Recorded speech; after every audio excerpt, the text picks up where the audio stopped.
Muy buenos días. Buenos días a todos. Qué bueno que estamos aquí, los que estamos. Hoy vamos a tener nuestra segunda exposición del texto del Evangelio de Marcos. Y el domingo pasado tuvimos, digamos que una introducción del Evangelio, lo contextualizamos, hablamos de Marcos, hablamos de quién fue él, ¿verdad? Y de cuál era su intención al escribir este libro, este texto.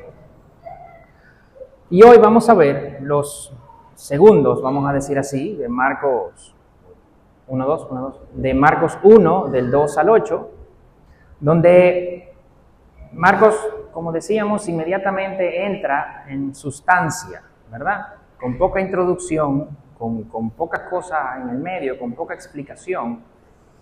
Inmediatamente se mete a escribir lo que él dijo que iba a hacer. Y él dice que estaba contando el principio del Evangelio de Jesucristo, Hijo de Dios. Ese es Marcos 1:1. Inmediatamente, si quieren, vayan conmigo al texto, que es el capítulo 1 de Marcos,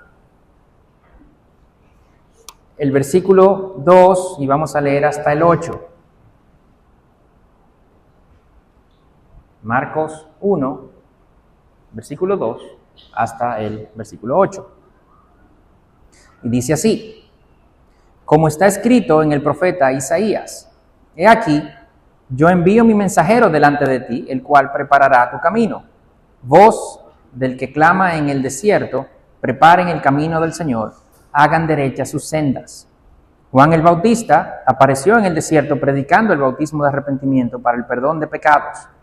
Acudía a él toda la región de Judea y toda la gente de Jerusalén, y confesando sus pecados eran bautizados por él en el río Jordán.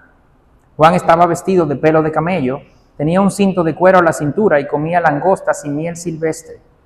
Y predicaba diciendo: tras mí viene uno que es más poderoso que yo, a quien no soy digno de inclinarme a desatar la correa de sus sandalias. Yo los bauticé a ustedes con agua, pero él los bautizará con el Espíritu Santo. Padre, gracias por tu palabra. Gracias, Señor, por Gracias, Señor, por haber inspirado a personas como Marcos para escribir esto y que esto llegara, Señor, a nosotros. Como cantábamos en la canción, miles de páginas nos muestran, Señor, cómo vivir, nos hablan de ti, y estamos haciendo eso en esta mañana, estudiando esas miles de páginas. Padre, yo te pido que tú nos des un momento, Señor, en el que podamos, Señor, entrar en tu palabra y que sea, Señor, tu Espíritu exponiéndola. Limpia al predicador, Señor, que no soy digno de estar aquí. Así como vamos a ver, Juan llamó al arrepentimiento antes de encontrarnos contigo. Y yo te pido, Señor, que tú nos perdones, que tú perdones, Señor, mis pecados, que no soy digno de estar aquí, que tú me limpies y que sea tu Espíritu hablando y no yo, que sea tu gracia reflejándose y que no sea nada de lo de mí, que sea todo lo tuyo. Exalta tu nombre entre nosotros en esta mañana, en el nombre de Jesús. Amén. Entonces, acabamos de leer esto, ¿verdad? Esta cita de Isaías. Inmediatamente Marcos entra en el versículo 4 a hablar de Juan, y pareciera como que el texto nos está hablando de Juan el Bautista. Pero el domingo pasado vimos que Marcos realmente centra todo su evangelio en la persona de Jesús. Y que si cierto hay algunas partes, específicamente dos, esta es una, en el que habla de otra persona, lo que está haciendo realmente es dándonos a entender,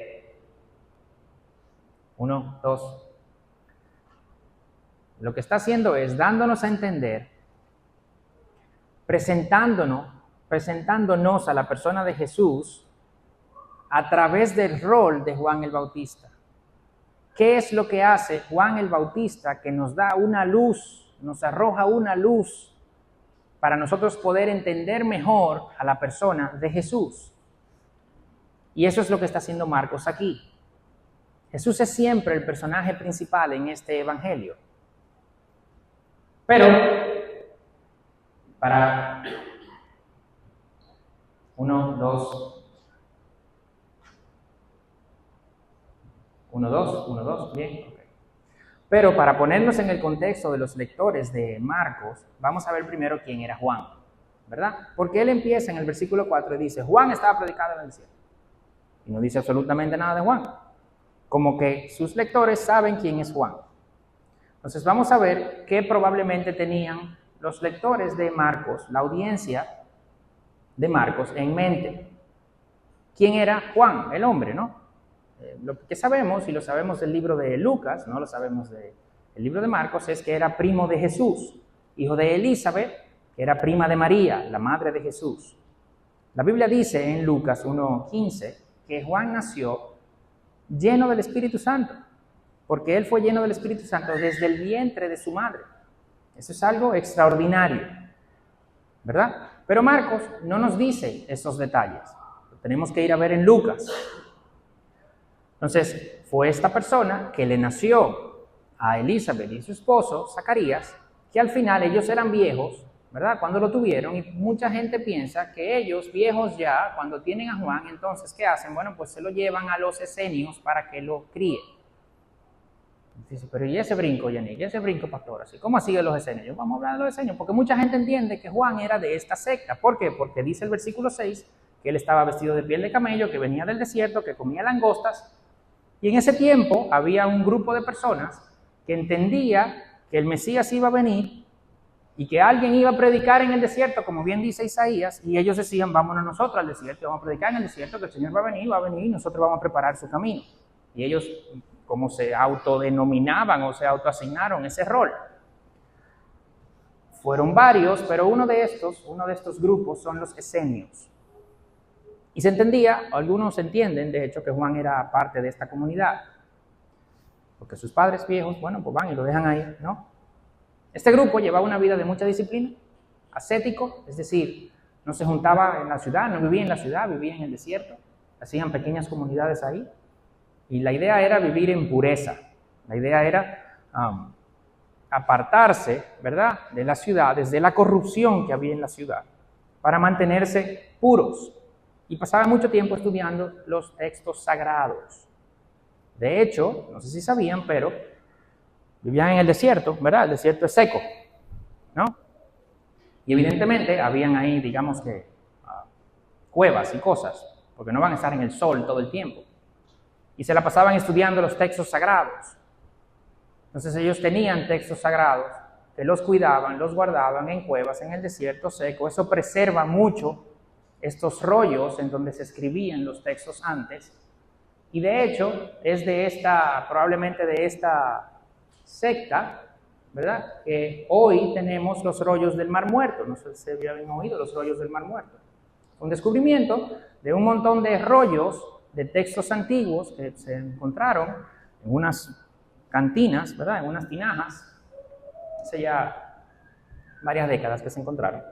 Y fue esta comunidad que los tenía ahí, esta comunidad que se preservaron, y por eso los tenemos, y ahí tenemos los textos más antiguos, ¿verdad?, los fragmentos de textos más antiguos del Antiguo Testamento que tenemos hoy, llegan de aquí. Pero ellos tenían una forma de ver, ¿verdad?, las cosas que no compagina con lo que vemos que dice Juan, ni en Marcos, ni en Mateo, ni en Lucas, ni en el Evangelio de Juan tampoco. Entonces es muy poco probable que Juan realmente haya sido parte de esta secta. En efecto, él salió del desierto y fue a la ciudad a llamar a las personas al arrepentimiento. No fue a la ciudad a llamar a las personas para que se juntaran con él en una secta separada, no.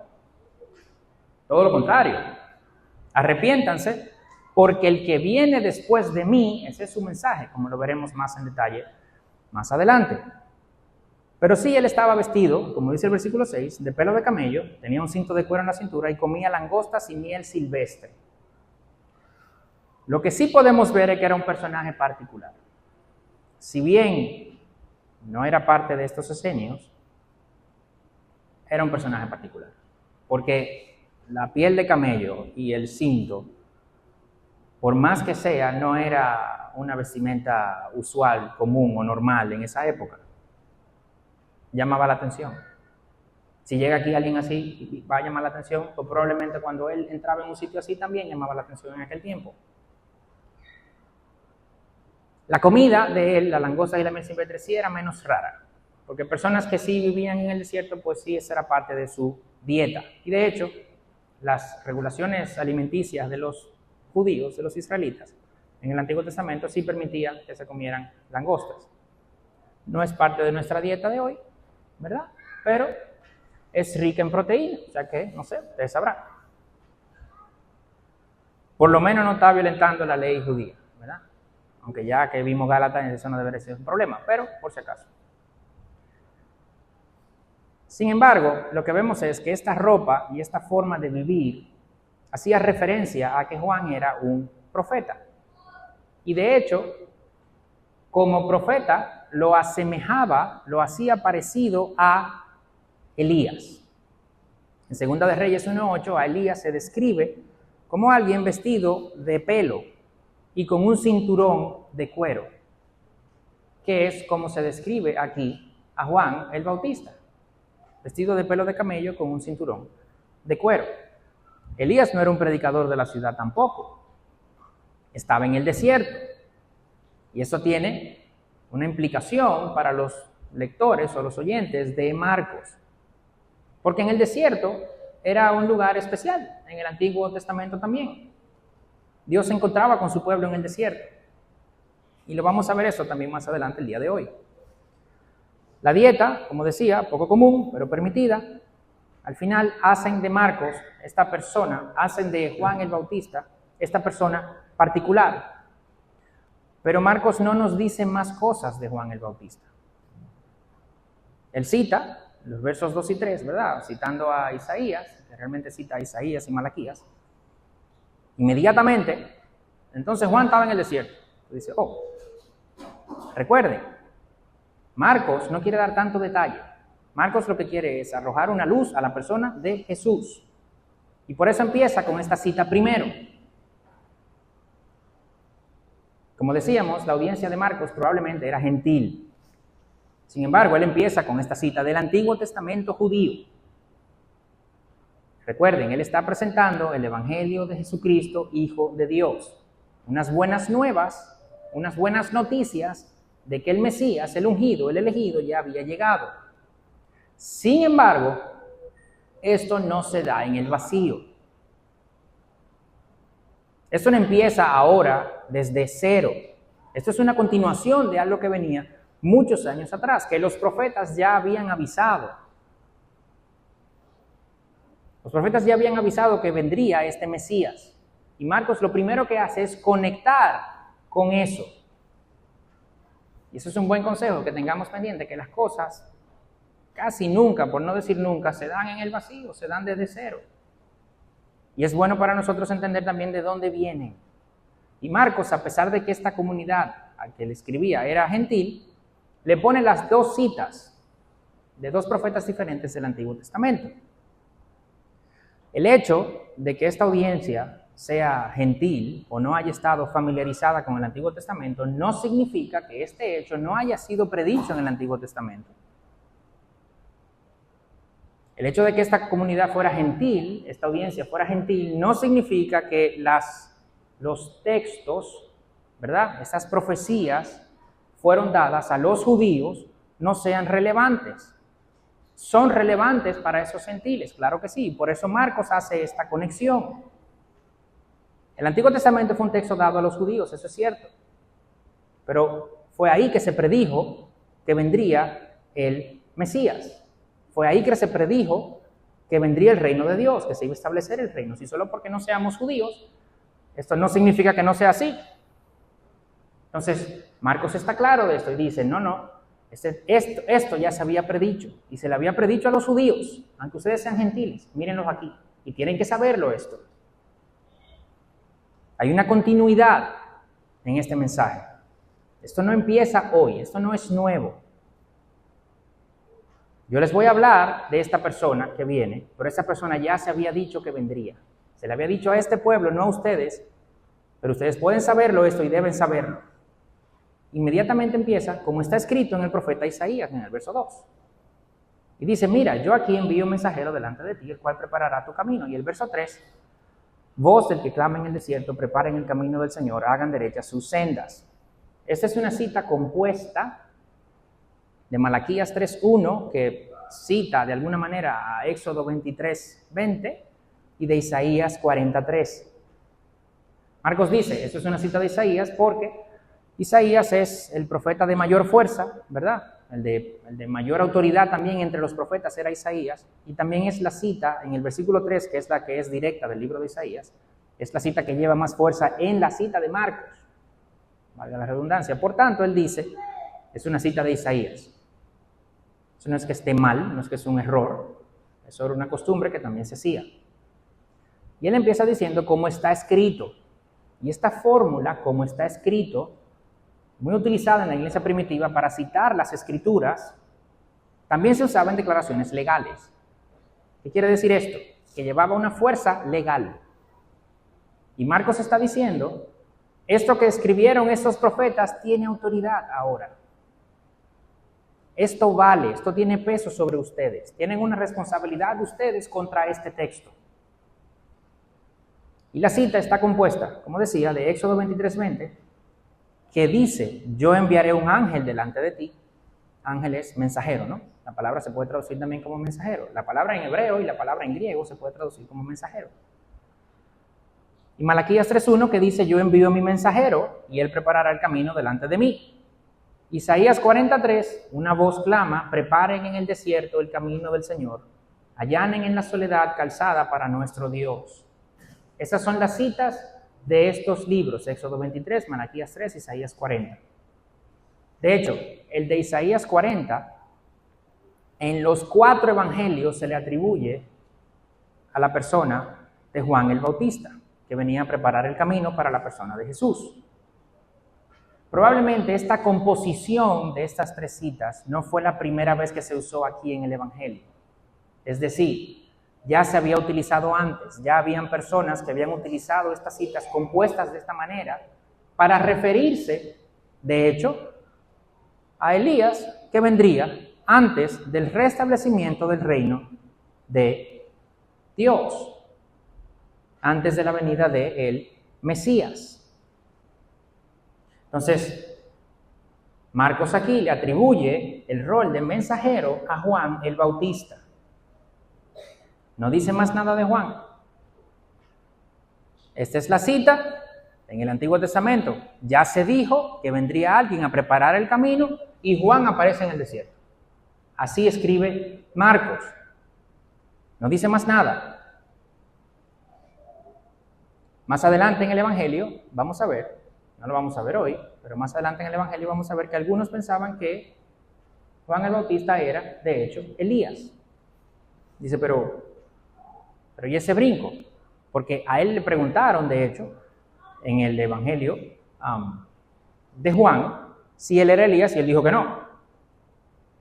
Juan 1:21, ¿eres tú Elías? No, yo no soy Elías. Sin embargo, sabemos que Jesús sí dijo que él sí era Elías. Entonces le preguntan a Juan el Bautista, oye, ¿tú eres Elías? No. Y le preguntan a Jesús, ven acá, ¿pero Juan era Elías? Sí. ¿Pero y entonces? En Mateo 11:13 dice de Juan, él mismo es Elías, el que había de venir, eso dice Jesús. Y en el 17, capítulo 17, versículos 12 y 13 de Mateo, dice, yo les digo que Elías ya vino. Y luego el versículo 13 dice que los discípulos entendieron que se refería a Juan el Bautista. O sea que para Jesús, él era Elías y ya había venido. Lucas nos dice de Juan, él irá delante de Jesús en el espíritu y poder de Elías. O sea que en efecto, sí vino Elías, no reencarnado en la persona de Juan, ¿verdad? Eso no es. Pero Juan vino en el espíritu y en el poder de Elías. Juan vino llamando al arrepentimiento como Elías llamó al arrepentimiento también en su tiempo. Dice, pero ¿y de dónde se espera que Juan venga como Elías? Dan un poco de contexto. Sí, ya voy, espérense, tranquilos. Malaquías termina su libro diciendo que Elías vendría antes de que venga el día del Señor. Malaquías tiene 4 capítulos, ¿verdad? El capítulo 4, que es corto, termina diciendo que Elías va a venir antes. Y el capítulo 3 es el que dice, ¿verdad? Yo envío un mensajero delante de mí, dice el Señor. Yo envío un mensajero delante de mí. Antes de que yo vaya, yo voy a mandar un mensajero. Y en el capítulo 4 dice que Elías va a venir. Entonces aquí Marco está diciendo, este es el mensajero que vino, ¿delante de quién? En el Antiguo Testamento, en Malaquías, dice delante de mí, del Señor, pero aquí Marcos está diciendo, ¿viene delante de quién? De Jesús. Viene delante de Jesús. Marcos quería que su audiencia supiera que Dios había enviado este mensajero. Como dice Éxodo 23, yo envío un mensajero. Bueno, ese mensajero que Dios iba a enviar, pues es Juan. Ese mensajero que Dios iba a enviar a preparar el camino para Dios es Juan el Bautista, que está preparando el camino para Jesús. Y eso es lo que Marcos quiere implicar cuando cita esto de esta forma. Lo que el Antiguo Testamento se refería a Dios, Marcos se lo atribuye a Cristo. Marcos está diciendo, este es el Evangelio de Jesucristo, el Hijo de Dios, que en el Antiguo Testamento, ¿verdad? Cuando decíamos, sí, Dios va a venir, no, Dios ya vino aquí en esta persona. Y eso es en los primeros 3 versículos. En los primeros 3 versículos, lo que ya Marcos dijo para sus lectores es como que, ¿qué? ¿What? Pero en el idioma de ellos, ¿verdad? ¿Cómo? En los primeros 3 versículos. Claro, nosotros eso lo vemos ahora mucho más fácil, ¿verdad? Porque tenemos toda la palabra, ¿verdad? Porque tenemos ya la iluminación del Espíritu. Tenemos el Nuevo Testamento, que interpreta el Antiguo Testamento, pero ellos antes solamente tenían el Antiguo. Cuando ellos escucharon eso, decían, ¿qué? ¿Cómo? Este que era como Elías, apareció en el desierto. Y seguro que no todos estaban convencidos de que Juan el Bautista era Elías, ¿ok? Pero había gente que sí lo entendía de esta manera, porque mucha gente respondió al mensaje, de hecho, de Juan el Bautista, que predicaba en el desierto. ¿Y por qué eso es importante, que predicaba en el desierto? Eso del desierto es un tema que tiene cierta relevancia en el Evangelio de Marcos. La cita de Isaías dice, una voz clama, preparen en el desierto camino al Señor. Y Marcos dice que la cita es, una voz clama en el desierto. Él hace ese cambio. ¿Por qué? Porque quiere conectar con ¿quién? Con Juan, que aparece ¿dónde? En el desierto. Él quiere conectar la voz que clama en Isaías a Juan, que también está clamando. Y está clamando en el desierto. Aquí se menciona, ¿verdad? En el texto de Isaías, en la cita, Juan está en el desierto, dice Marcos 4. Más adelante Jesús, luego en el versículo 12 de este capítulo, sale, luego de ser bautizado, ¿a dónde sale? Al desierto. En el Antiguo Testamento, Dios se encontró con su pueblo, ¿dónde? En el desierto. Cuando lo saca de Egipto, ¿para dónde lo saca? Para el desierto. Le dice Faraón, déjalos ir, que yo quiero que me adoren. ¿Dónde? En el desierto. Se pasó 40 años probándolos. ¿Dónde? En el desierto. Elías fue alimentado por cuervos. ¿Se recuerdan? Salió corriendo, se queda en una cueva. Había una sequía, no había comida. Y los cuervos le llevaban comida.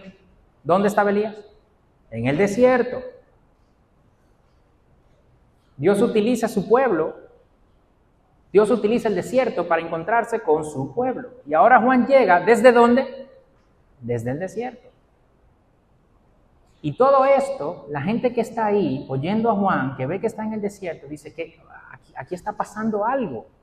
Algo está pasando aquí. Y eso es lo que Marcos quiere plasmar en su texto. La misión de Juan parte de aquí.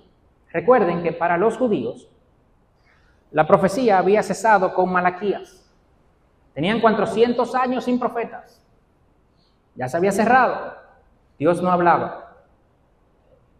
Al final de Malaquías predice la vuelta de Elías. Y ahora llega uno igual a Elías. Entonces, otro profeta. De hecho, Jesús dice que Juan fue más que un profeta. Porque él vino a dar cierre a una etapa y a dar inicio a otra etapa. ¡Wow! La gente dice, no, aquí todos tenemos una misión en la tierra. ¿Verdad? La gente dice eso, no, tú tienes que encontrar tu misión en la tierra. Tienes que encontrar para qué estás aquí. ¿Podemos creer eso o no? Ahora, sí sabemos que Juan tuvo una específica. Que la sabemos desde el Antiguo Testamento. Y es preparar el camino al Hijo de Dios. Y el sentir escatológico, el sentir del fin de los tiempos en esta cita de Marcos, de Malaquías y de Isaías, el desierto, el cumplimiento de las Escrituras. Marcos quiere que se entienda que esto es grandísimo. Se está hablando del día del Señor, que ya viene. Marcos dice, Juan el Bautista vino a introducir el cumplimiento de esa profecía con la llegada de Jesucristo, el Hijo de Dios. Del día del juicio, de redención. Y esto que yo estoy escribiendo ahora es el evangelio de ese Jesucristo. Y Juan va a introducirlo. ¡Wow! ¡Qué misión! ¡Qué honra! Y cualquiera diría, oye, yo quisiera que me den una misión así, ¿verdad? De tanta honra, de tanto valor. Pero después nos acordamos que Juan vivía en el desierto, que comía langosta. Langosta es grillo, ¿eh? Ok. Langosta no es langosta, no, langosta es grillo. Es un grillo grandísimo.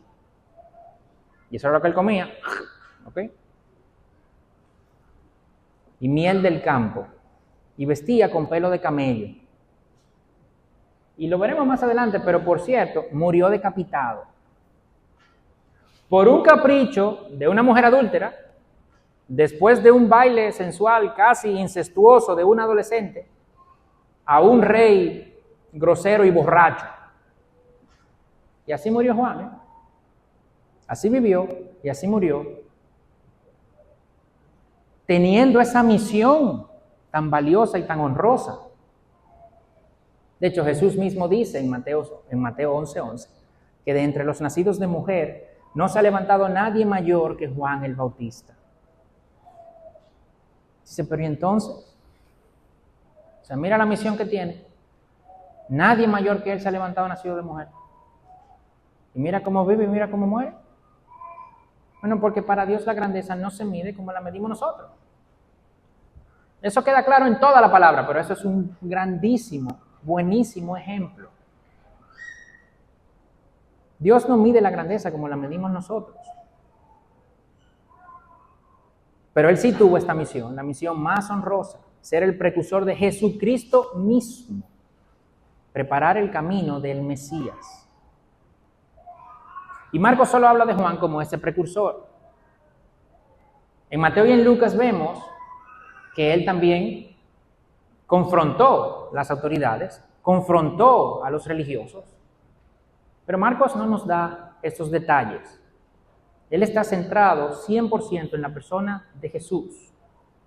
Y Juan está aquí porque Juan iba a venir primero, iba a preparar el camino y por eso Marcos nos lo trae. ¿Y cómo lo hizo?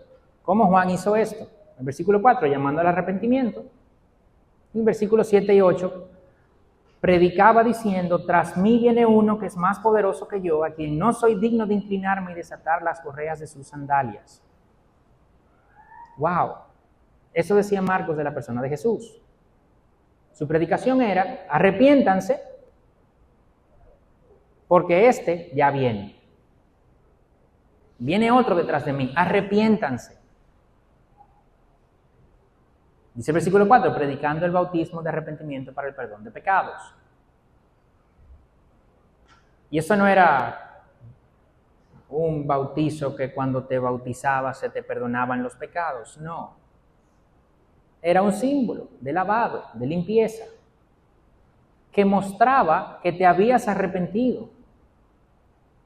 Te arrepentías para que Dios perdonara tus pecados. De hecho, Josefo, el historiador judío Josefo, del primer siglo, dice que Juan predicaba un cambio moral en las personas. Y eso tiene lógica, porque tú no puedes arrepentirte de tus pecados y seguir pecando exactamente igual como estabas antes. Porque si es así, entonces no te arrepentiste. Entonces Juan predicaba el arrepentimiento, pero ese arrepentimiento se veía luego en las personas que eran más correctos. Pero Juan no predicaba esto para el perdón de pecados. Él no predicaba, arrepiéntete y empieza a portarte bien para que te perdonen los pecados. No. Eso no era su predicación. Su predicación era arrepiéntete porque viene otro detrás de mí ya. Arrepiéntete por esto. En preparación a esto. Y mucha gente, dice la palabra, que acudía a ver a Juan. De hecho, el versículo 5 dice que toda la región de Judea y todos los de Jerusalén salían a ver a Juan. Evidentemente es una hipérbole. Eso no quiere decir que cada persona que vivía en Judea y cada persona que vivía en Jerusalén iba a ver a Juan. No, eso no quiere decir eso. Eso es una hipérbole. Eso lo que quiere decir es que muchísima gente iba, de toda Judea y de Jerusalén. Juan era un fenómeno. Ya quisiera cualquier influencer de hoy. Juan era un fenómeno. Y ese Juan, que era un fenómeno, que tenía toda la gente de Judea, a todo el mundo en Jerusalén, saliendo a verlo, dice: el que viene después de mí, yo no soy digno ni de desatar sus sandalias. Dice, pero ¿y qué es eso de desatar las sandalias? A ver, pongámonos en contexto. En aquellos tiempos la gente usaba sandalias, no usaba zapatos así cerrados, ¿verdad? Y tenía que amarrárselas porque, ¿verdad? Eran unos cintos, de cuero. Y se amarraban. Eso es lo primero. Lo segundo es que en aquellos tiempos no había asfalto, ¿verdad? La mayoría de las calles eran de tierra, de polvo. La gente caminaba de un sitio a otro. Entonces imagínense, en ese calor, en ese desierto, esas sandalias sucias, sudadas. Eso de desatar las sandalias, oigan, ni siquiera los siervos judíos de otros judíos hacían esto. Los rabinos que tenían personas que les seguían, esas personas que les seguían a los rabinos, tenían que hacer básicamente todo por los rabinos, excepto desatarle la sandalia. Ellos tenían que hacer todo lo que el rabino le pidiera, excepto desatar. Eso se consideraba demasiado deshonroso. Solamente los esclavos gentiles desataban las sandalias de los amos. Y Juan dice, yo no soy digno ni siquiera de desatarle la sandalia a ese que viene después de mí. Ni de eso. Un tipo popular. Evidentemente. De entre nacido de mujer, nadie más grande que Juan. Este es mucho más poderoso que yo.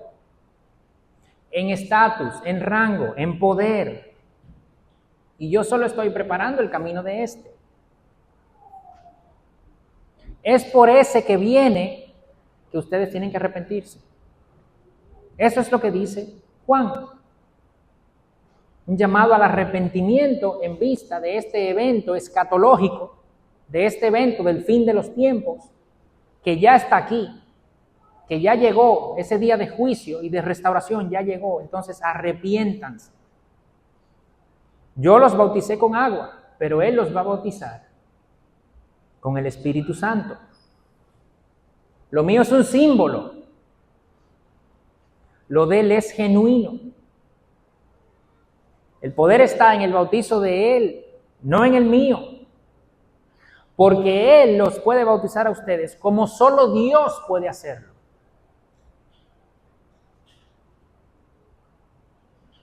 El Antiguo Testamento no habla de un bautizo del Espíritu Santo, pero sí hace referencias a Dios derramando su Espíritu. En Isaías 44:3, Ezequiel 39, en Joel 2 y en otros pasajes. Pero los oyentes de Juan el Bautista habrían entendido esto. El que venga, viene con el poder del Espíritu de Dios y con la autoridad para hacer estas cosas. Con una autoridad que solo viene de Dios, que solo la puede tener Dios. Marcos ya dijo, este es el Evangelio de Jesucristo, el Hijo de Dios. Este es al que estábamos esperando, que viene con poder de Dios, que viene en nombre de Dios, que viene haciendo las cosas que solo Dios puede hacer. ¿Por qué? Porque es Dios mismo. Y este es su evangelio. Esta es la buena noticia. Porque la buena noticia es que Él ya vino. Ya está aquí. Y Juan vino a preparar el camino de este que ya está aquí.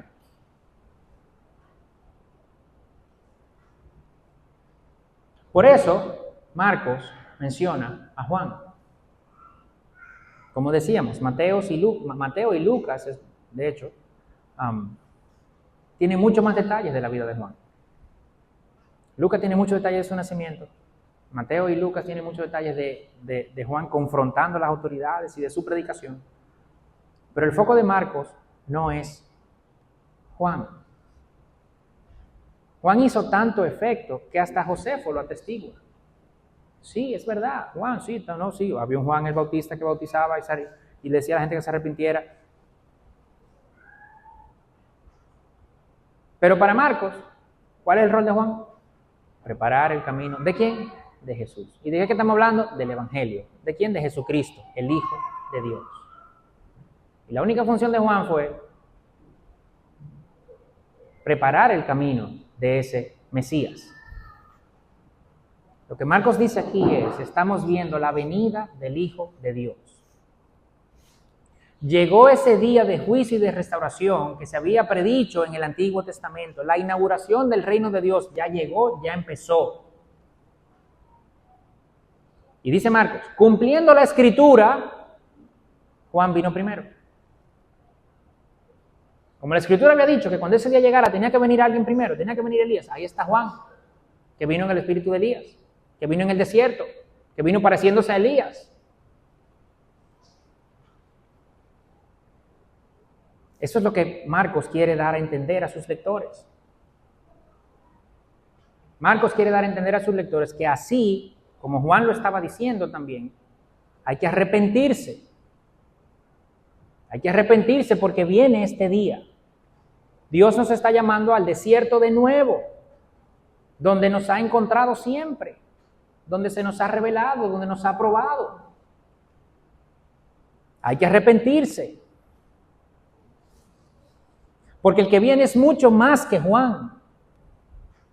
Va a venir con el poder de Dios y va a derramar ese poder cuando venga.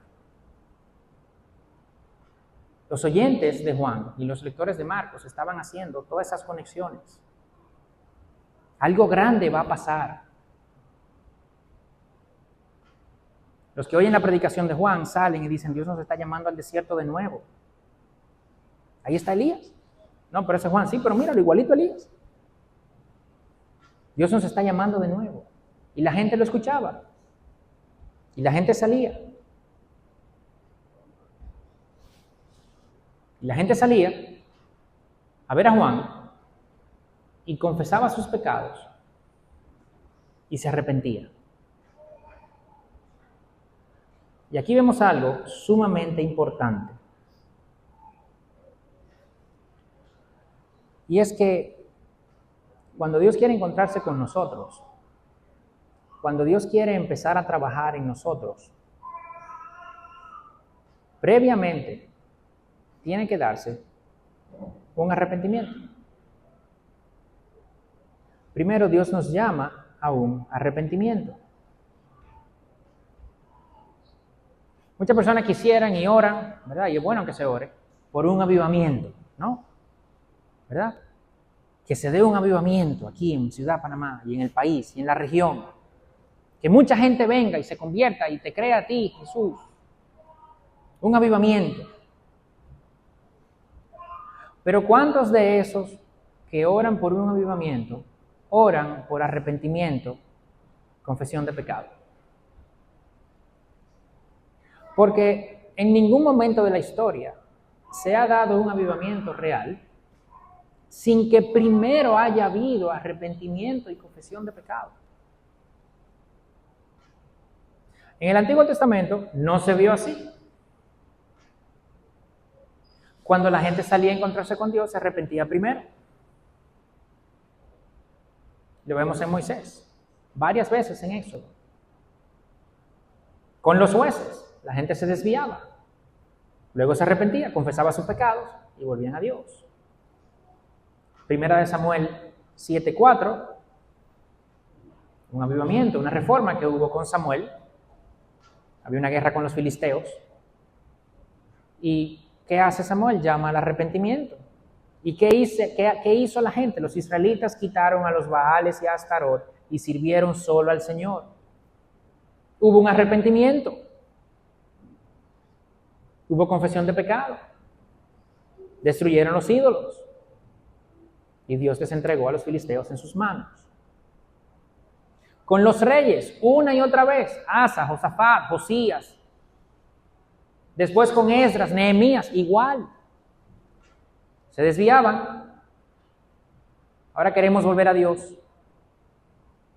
Ok, nos arrepentimos, confesamos nuestros pecados, reconocemos que hemos pecado y entonces volvemos a Dios. Y con Juan ahora, igual. La gente salía al desierto y confesaba su pecado y se arrepentía. Reconocían que se habían desviado.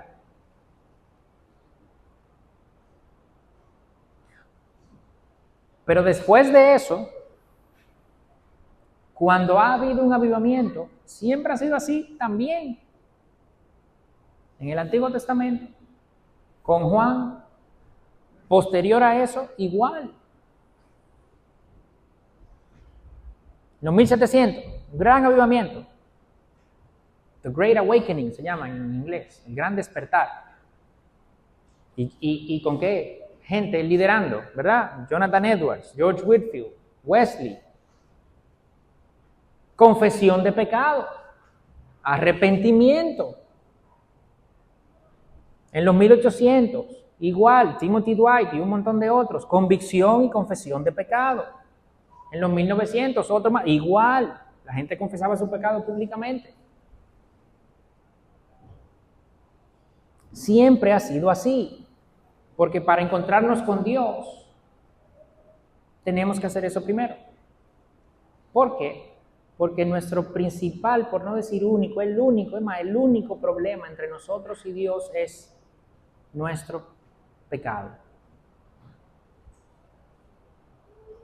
No podemos salir a encontrarnos con Dios sin primero reconocer que hemos pecado. ¿Por qué? Porque ¿cómo yo voy a aceptar el sacrificio de Cristo en mi lugar si yo primero no reconozco que tengo la necesidad de que alguien tome ese lugar por mí? Yo no puedo hacerlo. Si yo no reconozco y entiendo que yo estoy condenado por mi pecado, porque eso es lo que causa el pecado. Entonces, si yo no reconozco que no estoy condenado por mi pecado, yo no puedo aceptar ni reconocer el sacrificio de Cristo. Porque para mí no era necesario todavía.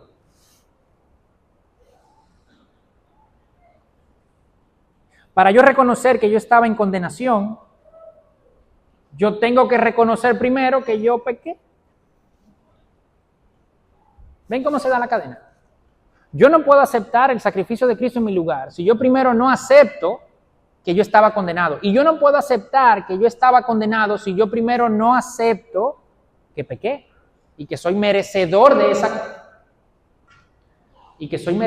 esa condenación. No puedo hacerlo.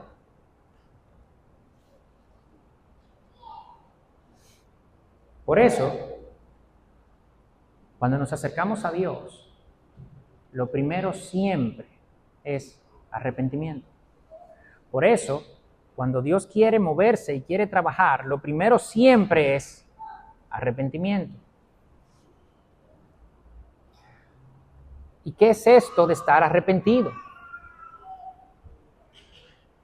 Podemos entrar en muchos detalles, pero yo a veces he oído personas hablando de su vida pasada, ¿verdad? Como con orgullo. Que se hacen llamar cristianos, ¿verdad?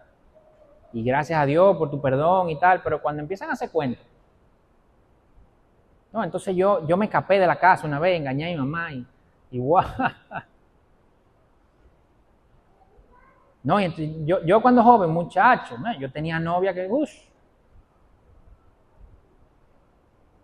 O sea, yo he oído gente que dice, no, yo viví.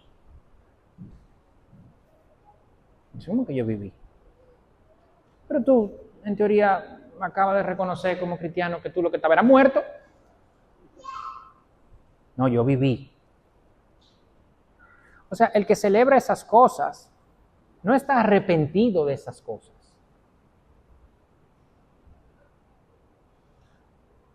Yo no quiero necesariamente entrar en definir el arrepentimiento y tal, pero, a ver, y no se crean, yo he hecho eso. Recuerdo, de hecho, una vez específica en la que teníamos una conversación de algo, y yo estaba hablando de algo mío, pasado, yo era adolescente todavía, y un amigo me dice, después que se acaba la conversación, se acerca donde yo y me dice que mira, no se supone que tú estés contando eso así. Y cuando él dice, es verdad. Bueno, esa de verdad me tomó un ratico. La primera vez yo dije, pero yo tu tipo. Pero él tenía razón. No se supone que yo esté celebrando esas cosas.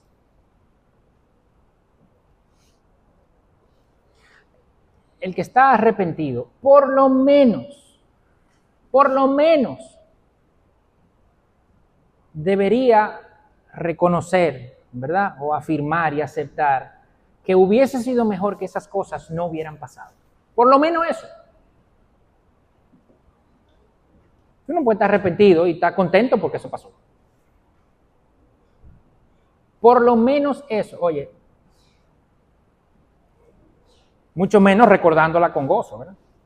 Y si la tengo que recordar, la recuerdo por necesidad. ¿Cómo por necesidad? Porque yo puedo recordarla para reconocer la gracia de Dios, de lo tan pecador que yo era,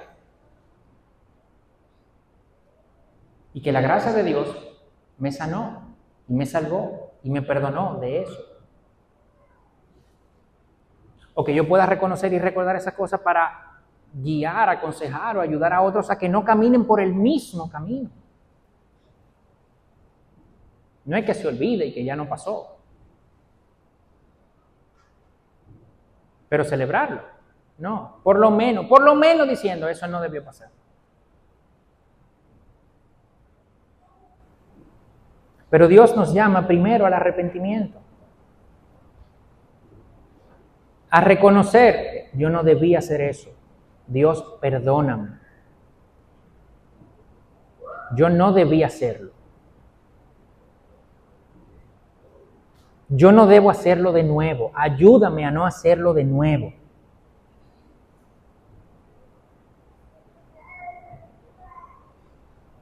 Juan predicaba ese arrepentimiento. Y lo vemos en el Antiguo Testamento, y lo vimos en Juan, y lo vemos después, y lo vemos hoy. Dios no sale al encuentro con su gente sin un previo arrepentimiento. Dios no lo va a hacer. ¿Qué orábamos al final del sermón el domingo pasado? que como íbamos a estar caminando con Jesús, ¿verdad? Y queríamos caminar con Jesús. Y hubo un grupo, casi todos, que nos pusimos de pie, diciendo: Dios, yo sí quiero caminar contigo, y yo quiero que ese caminar contigo me transforme. Pero eso no va a pasar sin primero nosotros arrepentirnos. Eso no va a pasar. Dice Yanni, pero yo ya me arrepentí de mi pecado, yo soy cristiano, ya yo...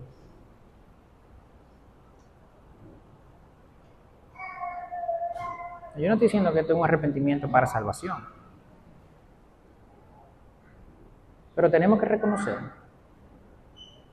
que aún nosotros, que hemos puesto nuestra fe y nuestra confianza en el sacrificio y la persona de Jesús, aquellos que somos creyentes, aquellos que somos cristianos, nacidos de nuevo, aún nosotros seguimos pecando. Aún nosotros hemos puesto otras cosas primero que Dios. Aún nosotros hemos puesto a nuestra pareja primero que a Dios. O a nuestros hijos primero que a Dios. Nuestro trabajo. A muchos de nosotros nos importa más nuestra reputación.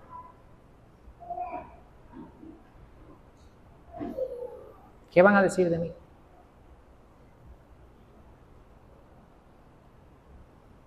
Muchos de nosotros queremos buscar el placer donde Dios dice, no lo puedes buscar ahí.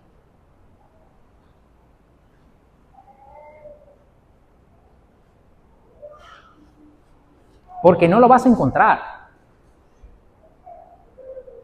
Si lo buscas donde yo no lo puse, no lo vas a encontrar. Lo que vas a encontrar es sufrimiento, muerte, por más mentira que te quieran vender. Pero nosotros, que somos tercos, queremos ir a buscar el placer donde Dios dice, ahí no está, no lo busques ahí. Y vamos. Siendo creyentes.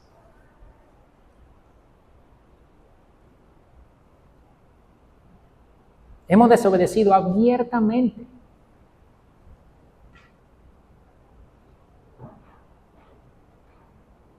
Hemos mentido. Nos hemos puesto a nosotros primero que a nuestros hijos, primero que a nuestras parejas, primero que a Dios.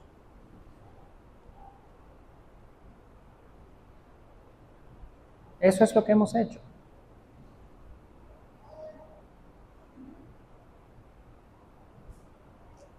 Y entonces queremos encontrarnos con Dios. Pero eso no va a pasar si nosotros no nos arrepentimos de todo eso primero.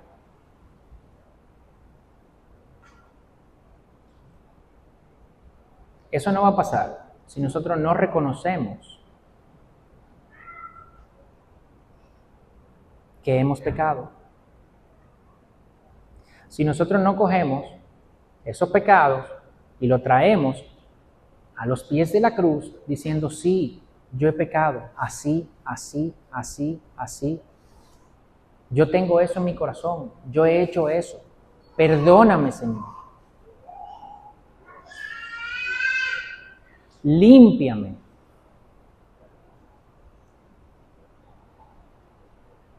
Si no hacemos eso, Dios no se va a encontrar con nosotros.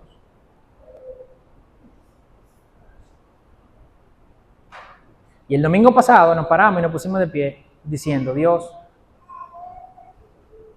yo quiero encontrarme contigo, yo quiero caminar contigo, quiero conocerte mejor. Y que ese encuentro impacte mi vida. Eso fue lo que oramos. Pero ¿saben qué? Eso no va a pasar si nosotros primero no oramos por arrepentimiento.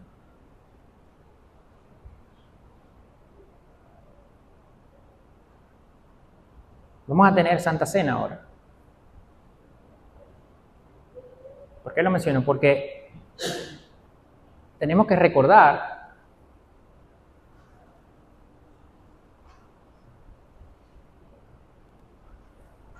Tenemos que recordar que es por ese sacrificio de Cristo en la cruz que podemos obtener perdón.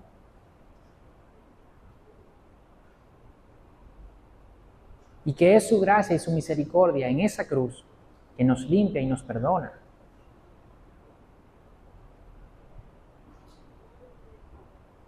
Pero tú sigues pecando. No, tienes que seguir arrepintiéndote. O sea que cuando yo peco y no me arrepiento, yo me arrepentí y ya creo en Jesús, pero cuando yo peco y no me arrepiento, entonces tengo que arrepentirme porque si no me voy para el infierno, si me muero, no, yo no estoy diciendo eso. Si tú pusiste tu fe en Cristo, ya, you're done, tú eres salvo, ya, se acabó. Eso lo vimos en Gálatas.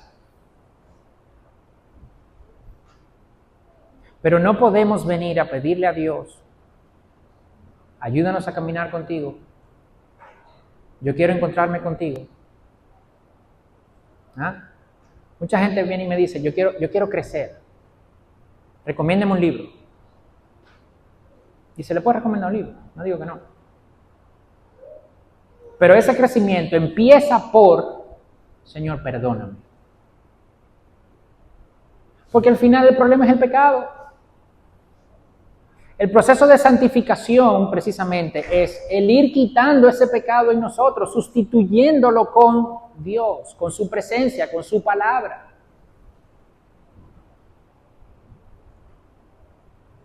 Dios no se va a encontrar con nosotros si nosotros no nos arrepentimos primero. Pues así como hicimos el domingo pasado, antes de tomar la Santa Cena, yo quisiera también llamar a que aquellos que reconocen esto, que aquellos de nosotros que reconocemos hemos pecado,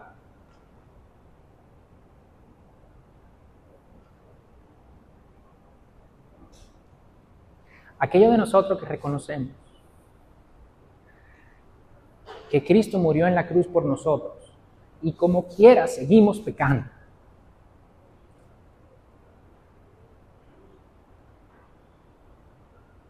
Porque que eso es común, eso es normal. No, nosotros hemos caído, vamos a pecar. No. Yo no estoy hablando de los no creyentes, yo no estoy hablando de los creyentes ahora. O sea, porque cuando tú reconoces que Cristo murió en la cruz por tu pecado y tú sigues pecando, tu ofensa es peor todavía. Y entonces le vamos a pedir a Jesús, al Señor, sí, yo quiero caminar contigo, yo quiero que tú me transformes, sin primero pasar por ese arrepentimiento. Eso no es así.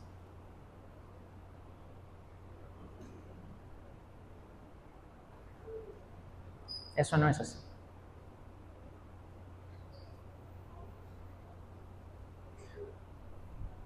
Entonces yo quiero orar.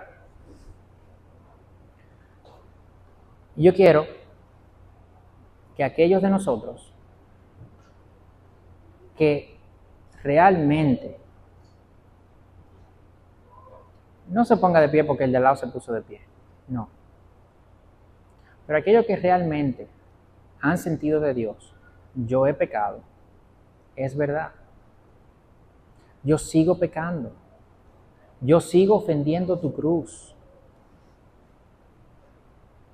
Yo me quiero encontrar contigo, Señor, pero yo necesito primero arrepentirme. Aquellos que tengan esa oración, lo vamos a hacer así. Yo le voy a pedir a todos ahora que cierren sus ojos y bajen sus cabezas. Y vamos a orar.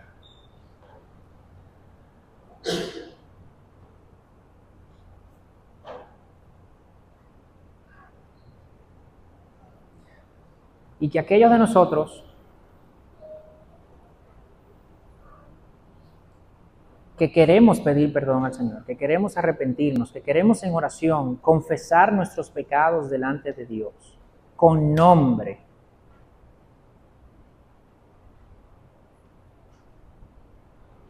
en preparación para lo que tú quieres hacer con nosotros.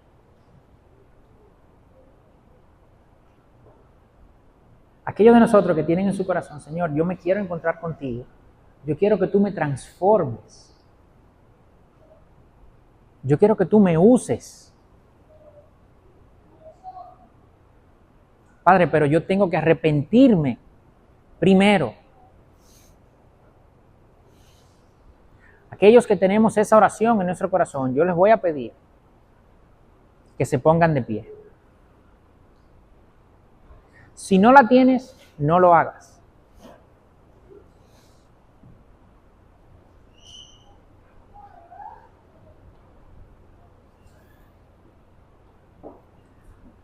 Yo te voy a pedir que en tu corazón tú confieses tus pecados al Señor. Que tú le digas, Señor, yo he pecado.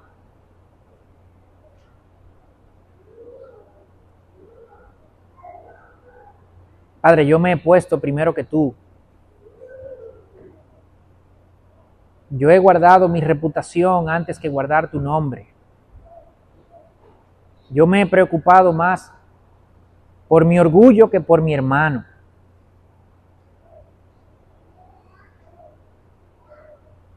Padre, yo he buscado placeres donde no los hay.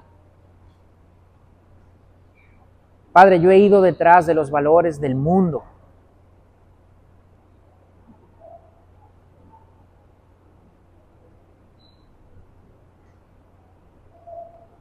Padre, yo he preferido hacer otras cosas que pasar tiempo contigo, en tu presencia, estudiando tu palabra.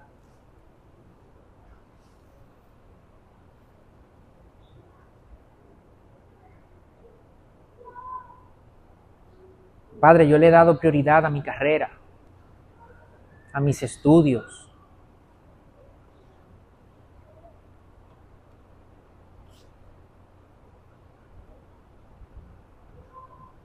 Padre, yo me he puesto a mí en el centro y te he quitado a ti.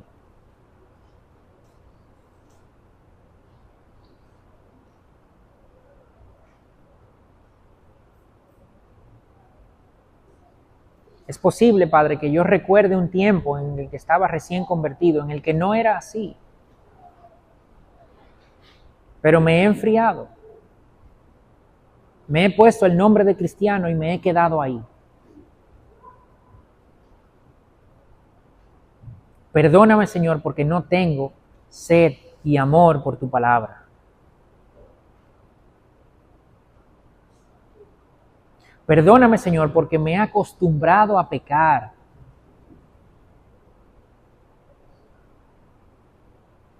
Perdóname porque lo veo como normal y no lo veo como la ofensa que es.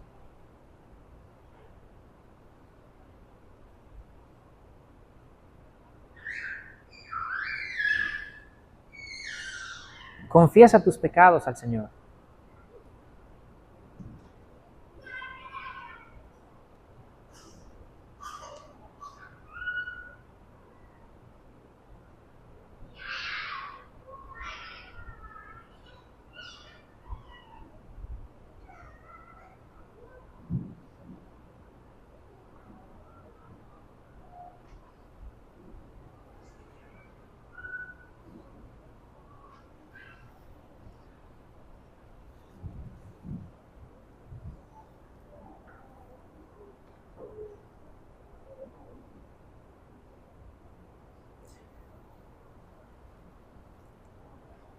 Padre, hemos reconocido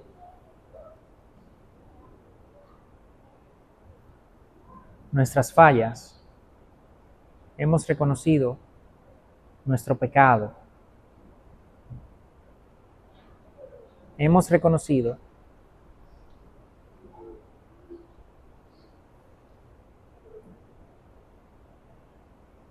que no te hemos dado el lugar que mereces.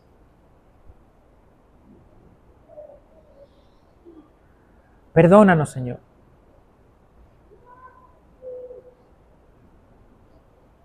Perdónanos, Padre.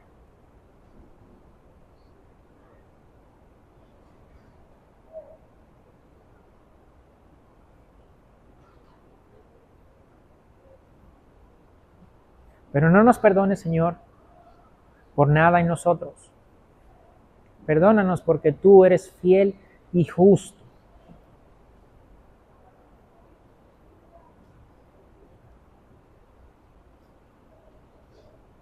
Tú eres fiel a tu palabra y tú dijiste, Señor, que los que confiemos en ti vamos a ser perdonados. Y tú eres justo, Señor, porque ya tú hiciste que Cristo pagara por esos pecados en la cruz. Entonces tú eres justo para perdonarnos.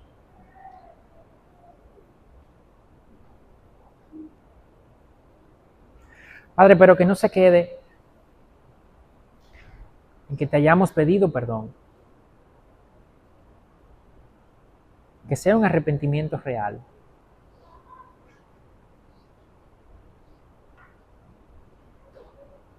Como predicaba Juan, que sea un cambio en la mente, que sea un cambio en la forma de vida, que sea un cambio en todo el ser de nosotros.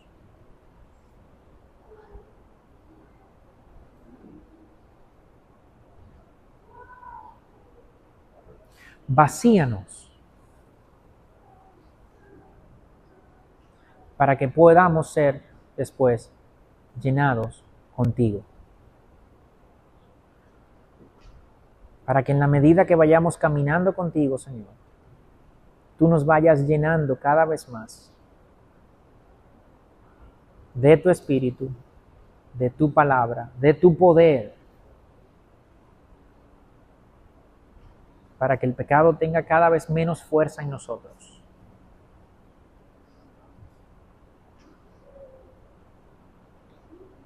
Es un tema de adoración, Señor. Queremos adorarte a ti y no adorarnos a nosotros. Queremos adorarte a ti y no adorar otros ídolos.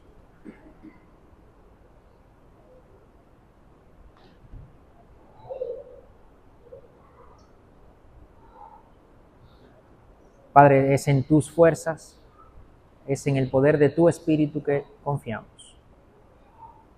Gracias por tu perdón. Afianza ese arrepentimiento en nosotros. Que tu Espíritu tome eso y lo selle en nuestro corazón.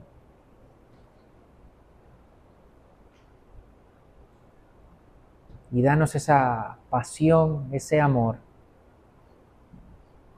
por ti, por tu nombre, por tu gloria, por tu santidad.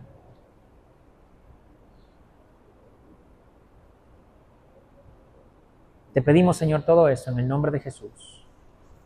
Amén y amén.